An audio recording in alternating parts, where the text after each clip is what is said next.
بسم اللہ الرحمن الرحیم حامدا و مصلیا اما بعد سامعین کرام و ناظرین اعظام، قربانی سے متعلق مختلف طرح کے سوالات کیے جاتے ہیں۔ ایک سوال بہت سارے دوست احباب نے یہ بھی کیا ہے کہ قربانی کے جانور کو ذبح کیسے کیا جائے اور کون سی دعا پڑھی جائے، ذبح کرنے سے پہلے کون سی دعا پڑھی جائے، ذبح کرنے کے بعد کون سی دعا پڑھی جائے۔ اس سلسلے میں شریعت اسلامیہ جو ہماری رہنمائی کرتی ہے وہ یہ کہ جس جانور کی قربانی کرنی ہے اس جانور کے ساتھ پیار، محبت اور شفقت کا معاملہ کیجیے۔ یعنی ایسا نہ ہو کہ آپ اسے ذبح کرنے کے لا رہے ہیں قربان گاہ، قربانی کی جگہ ایک پاؤں پکڑ کر اسے کھینچ رہے ہیں، رسی سے کھینچ رہے ہیں، ایسا نہیں ہونا چاہیے۔ اس کے ساتھ شفقت کا معاملہ کیجیے۔ آپ نے اس جانور کو خریدا ہو یا اسے پالا پوسا ہو، جو بھی صورت ہو، آپ اس کو محبت کے ساتھ قربان گاہ کی جگہ پہ لائیے۔ اور قربانی کرنے سے پہلے جس چھری سے ذبح کرنا ہے، چاقو سے ذبح کرنا ہے، اس چاقو کو، چھری کو اچھی طرح تیز کر لیجئے تاکہ جانور کو تکلیف نہ ہو اور فوراً اس کا خون نکل جائے، اس کی روح پرواز کر جائے۔ جانور کو قبلہ رو لٹائیے اور اسے بائیں کروٹ لٹائیے، بائیں کروٹ قبلہ رو لٹائیے۔ اور پھر اس کے بعد دو طرح کی دعائیں وارد ہیں۔ ایک تو یہ ہے کہ آپ بسم اللہ اللہ اکبر پڑھ کر ذبح کر دیجئے، ذبح درست ہے، بالکل صحیح ہے، جس طرح ہم دیگر حلال جانوروں کو ذبح کرتے ہیں اور یہی دعا پڑھتے ہیں، بسم اللہ اللہ اکبر، اور پھر چھری چلا دیتے ہیں۔ دوسری دعا بھی احادیث کی کتابوں میں وارد ہے، فقہاء نے، علماء نے اس کا بھی تذکرہ کیا ہے کہ قربانی کے جانور کو قبلہ رو لٹائیں، بائیں کروٹ لٹائیں، اور پھر اس کے بعد یہ دعا پڑھیں۔ جو ذبح کرنے والا ہے، جس کے ہاتھ سے چھری چلنی ہے، اسے چاہیے کہ یہ دعا پڑھے۔ سب سے پہلے شروعات یہاں سے کریں، انی وجہت وجہی للذی فطر السماوات والارض حنیفا وما انا من المشرکین ان صلاتی ونسکی ومحیای ومماتی للہ رب العالمین لا شریک لہ وبذلك امرت وانا من المسلمین اللہم منک ولک بسم اللہ اللہ اکبر۔ اب چھری چلا دیں اور تیزی کے ساتھ ذبح کرے تاکہ روح جلدی نکل جائے اور خون بھی جو نکلنا ہے نکل جائے، اور جو رگیں کٹنی ہیں وہ پوری طرح رگ کٹ جائے تاکہ جانور اچھی طرح ہمارے لیے حلال ہو۔ ایک دفعہ اور دعا پڑھ کے سناتا ہوں کہ دو طرح کی دعائیں جو میں نے بتائیں، ایک تو یہ ہے کہ بسم اللہ اللہ اکبر پڑھ کے ذبح کر دیے، بالکل درست ہے، اس میں کوئی قباحت نہیں، کوئی پریشانی نہیں۔ دوسرا طریقہ یہ ہے کہ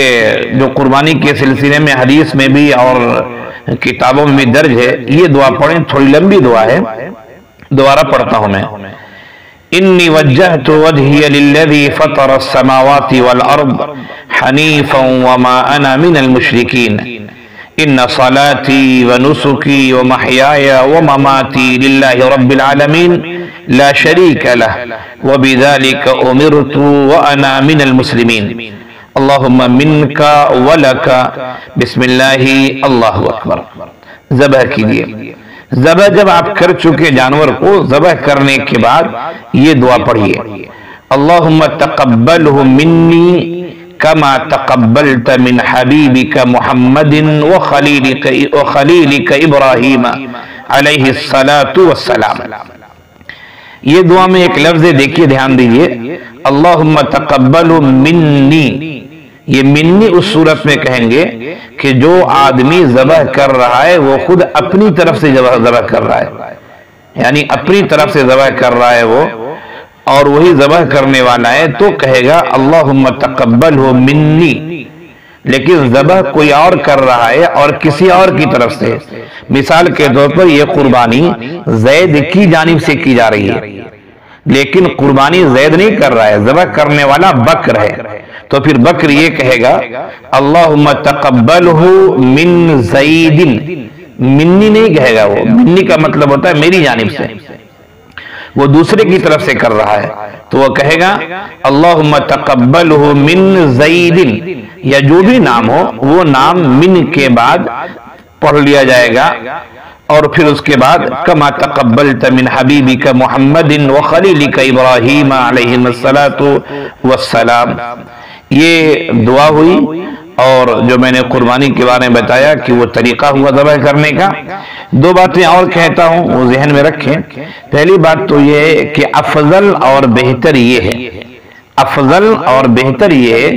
کہ جس کی جانب سے قربانی ہے وہ خود اپنے ہاتھ سے ذبح کرے، لیکن چونکہ قربانی کرنا اور ذبح کرنا ہر آدمی کو اچھی طرح نہیں آتا ہے، لہذا دوسرے آدمی سے مدد لے سکتے ہیں اور دوسرا آدمی بھی ذبح کر سکتا ہے، اس میں کوئی حرج کی بات نہیں۔ ایک مسئلہ اور لوگ دریافت کرتے ہیں، اس سے پہلے بھی ہم نے بیان کیا کہ کیا عورت قربانی کر سکتی ہے؟ جی ہاں، عورت بھی قربانی کر سکتی ہے، کوئی حرج کی بات نہیں ہے۔ جس طرح مرد کا ذبح کرنا صحیح ہے، اسی طرح عورت کا بھی ذبح کرنا صحیح ہے۔ فقہ نے ایک بات یہ بھی لکھی ہے کہ اگر ذبح کرنے والا کوئی اور ہے اور جس کی جانب سے قربانی کی جا رہی وہ کوئی اور ہے، تو مستحب یہ ہے کہ جس کی جانب سے قربانی کی جا رہی ہے وہ قربانی کے جانور کے سامنے کھڑا ہو جائے، وہ دیکھے، اللہ کا شکر ادا کرے کہ میں اللہ کے حضور قربانی پیش کر رہا ہوں، اور دعا کرے کہ اللہ قربانی قبول فرما لیجئے، تو وہ سامنے موجود رہے، تو یہ مستحب عمل ہے۔ کبھی ایسا ہوتا ہے، چونکہ میرے ساتھ بھی یہ واقعہ پیش آیا ہے، کبھی ایسا ہوتا ہے کہ جس کی جانب سے قربانی کی جا رہی ہے وہ گھر کی خاتون ہے، عورت ہے، اور قربانی کرنے والا وہ ہے جو غیر محرم ہے، محرم نہیں ہے، تو ایسی صورت میں عورت کو سامنے نہیں آنا چاہیے، اس لیے کہ عورت جب سامنے آئے گی تو مرد کے، اجنبی مرد کے سامنے ہوگی، اور ذبح کرنے والا